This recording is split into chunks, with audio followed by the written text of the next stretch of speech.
control of Florida red tide is not a simple issue.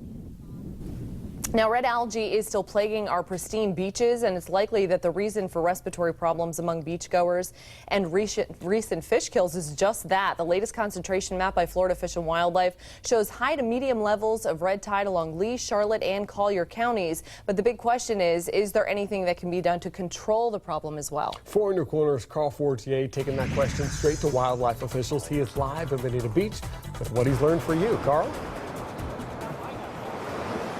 Well, Patrick and Amy, if you've ever had a coughing fit at the beach or seen multiple dead fish washed up along the shore, you've probably experienced the effects of red tide.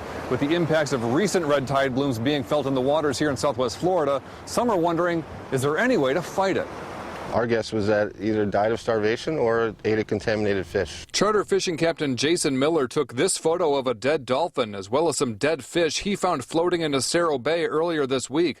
A research scientist with the Sanibel Captiva Conservation Foundation told us it was likely caused by a recent spike of red tide in that area. There was no signs of any foul play or prop scars or anything like that. So presently there is no practical and acceptable way to control or kill red tide bloom. Kelly Richmond with Florida Fish and Wildlife says the key words are practical and acceptable. She says a method was tried to kill red tide off Florida's coast with an inorganic compound called copper sulfate back in 1958, with unfortunate results. And although the copper sulfate killed some of the red tide cells, it led to the release of toxins that had negative effects on other marine organisms.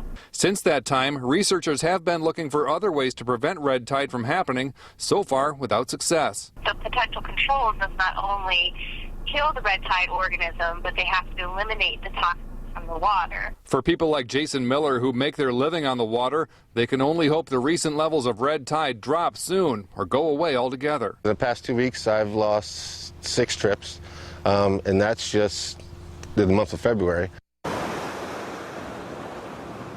Now, Kelly Richmond of FWC says they're always considering new ideas for getting rid of red tide, but those methods would have to meet 2 tough criteria: effective but safe to minimize any harmful effects that might have on us, the environment, or the wildlife. Reporting live in Bonita Beach, Carl Fortier, Fox 4, In Your Corner.